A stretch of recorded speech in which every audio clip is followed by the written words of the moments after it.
Arven played the recording again. That's the best loop fake I've ever heard in my life. Totally fooled me, he thought. He closed his eyes, considering the validity of his discovery. Arven was an extremely visual person. He often used visual cues to remember things and manage his thoughts. He imagined two columns in his mind. One he called questions, and the other answers. He marveled at the disproportion between the two and felt ashamed. His head felt like it would explode, but he could not afford the luxury of pain. His psyche craved equilibrium, and only answers would provide it. He began to feel claustrophobic in the cramped space and couldn't stare at the screen any longer. He crawled to the nearest ladder and ascended to the next level. Opening the first hatch he found gave him access to the hallway outside of the crew quarters. Good enough place to start searching, he thought. Crossing the passage and slipping inside the next doorway, he recognized this style of cargo ship and expected to see rows of bunks inside. Arven found no bunks or beds of any kind here. Instead, he discovered dozens of stasis chambers lined up against the walls. This type of equipment is only used by the Binocs. The Binocs were a purely artificial species. They were entirely non-biological, with the exception of their brains and nervous systems, which were grown in laboratory dishes. Arven was unaware of any ship in known space with an entire complement of Binocs serving on it. Most of the units were vacant, but not all of them. He needed to be very careful moving through this space. He crept quietly forward a few steps. The lights came on in full illumination, bright. Arven blinked, shading his eyes from the overhead floods. Their movements synchronized, exiting the alcoves and rushed towards him. They were fast, really damn fast. One grabbed him by his upraised wrist and spun him in place as the second tied up his legs from behind. The third stepped up and deployed a cloud of yellow gas in Arven's face. It smelled like spun sugar and left the taste of copper in his mouth. Unconscious again. I told him that this was a bad idea. Leadership is supposed to have its privileges, but he insisted on being the boots on the ground despite the risks. Fuck, this better work. He poured the dark contents of the small glass beaker into the funnel attached to a length of glass tubing in the shape of a corkscrew. It combined with the other liquids marinating inside the central cylinder. He grabbed the handle on the front of the unit. A bright sound, like striking a tuning fork, filled the room as he lifted it from its base. He turned the container on its side and slotted the entire unit into another piece of nearby equipment. Once locked in place with a mechanical slide, the device began pumping the concoction into several empty, staged hyposyringes. He removed one once it was full. For a moment, his cybernetic fingertips could almost feel the sensation of warmth from the glass cylinder. He held it up to the light, admiring the golden color of the chemical concoction. I am unprepared for an outcome where his plan fails. He turned to his pal, a stuttering, gender-neutral, compassionate entity called Asare. During periods of high emotion or stress, the stuttering worsened. They had been together for many cycles. As time passed, he lost patience with their interactions and rarely invited the pal to share space with him anymore. If he is not fully restored, we have only one option. That will make you leader of the Shadow Company.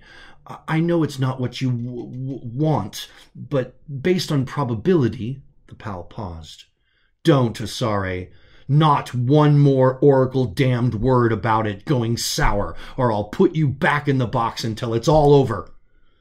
They remained silent while he prepared several more injections. Arven woke up in a small room with a table and one chair for which he was sitting in. The wall in front of him was completely reflective, like a mirror. He lifted his head from the table and noticed two of his Binocs captors standing at attention behind him. He tried to shake the cobwebs from his mind. His hands and feet were not restrained. The guards acknowledged that he was awake with snappy salutes. One of them had an odd smirk on his face that made Arven feel even more uneasy. What's going on? How did I get here? I didn't stow away on this vessel. I was napped and woke up in the cargo hold.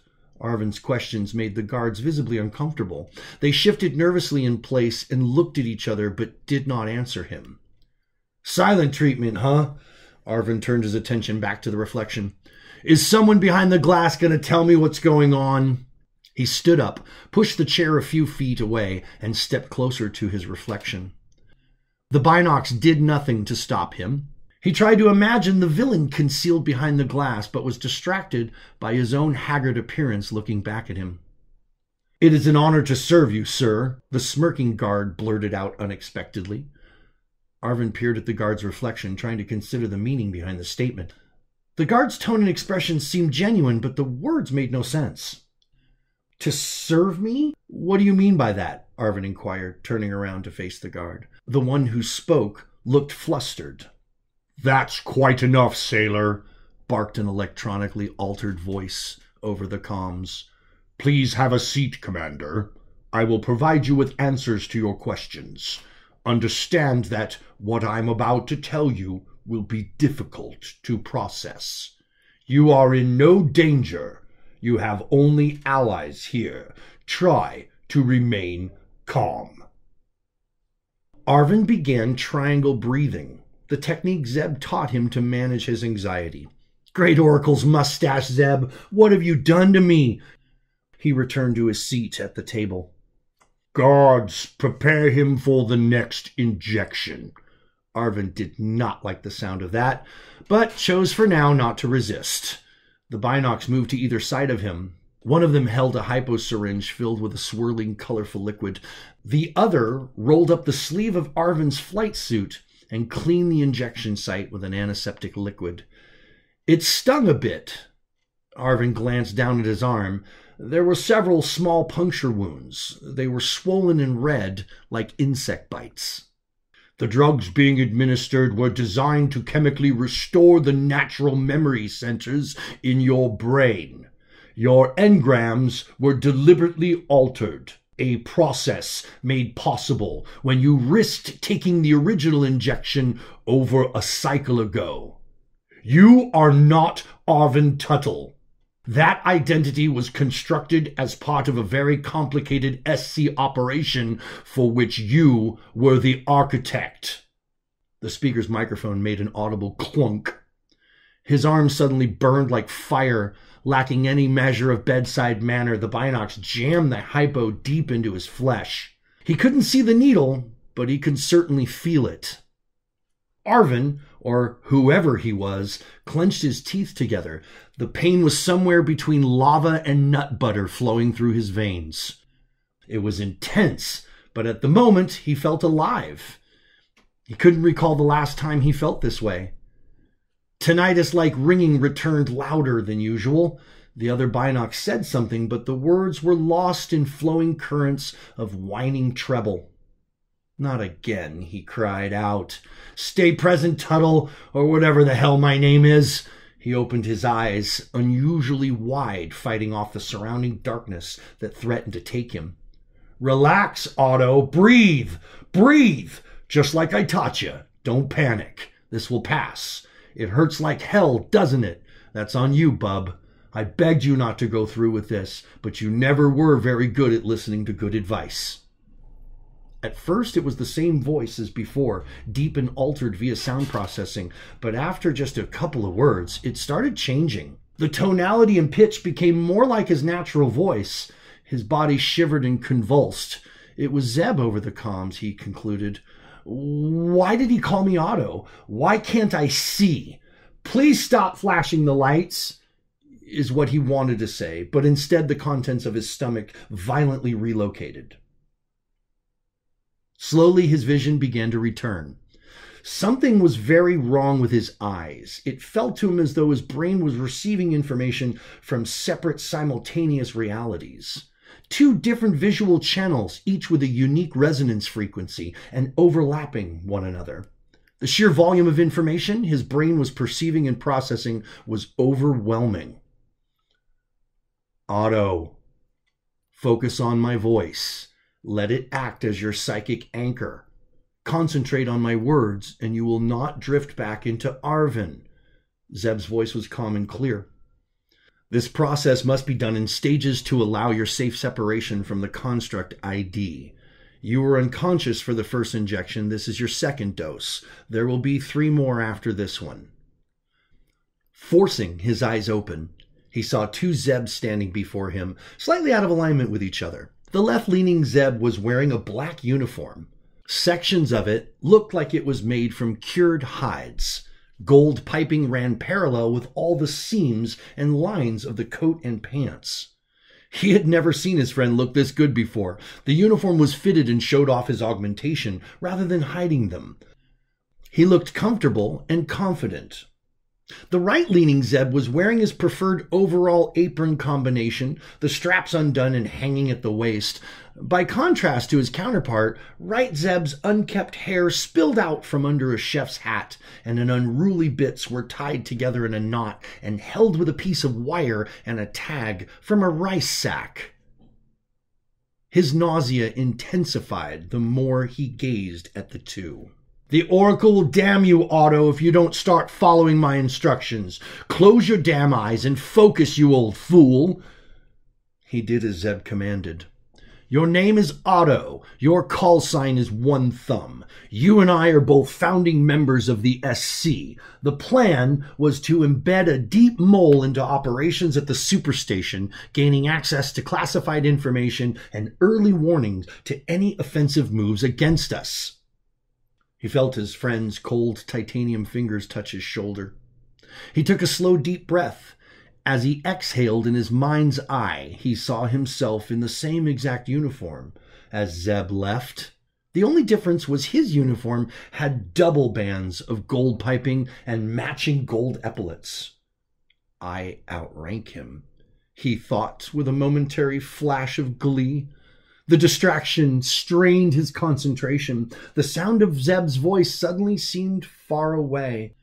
Zebb clamped down hard on Otto's collarbone, bringing him instantly back into the moment. One more lap to go on this one, bub. Stay with me. The door into the room opened and closed a moment later. Zebb began his monologue once more. The council called you brilliant and unanimously voted to fund and implement your plan, and that's when, of course, you decided to seize the day, telling them that such an important and dangerous assignment must be conducted by you personally and without challenge. Both your supporters and your enemies cheered you on. Each side had much to gain, polarized by your success or your failure.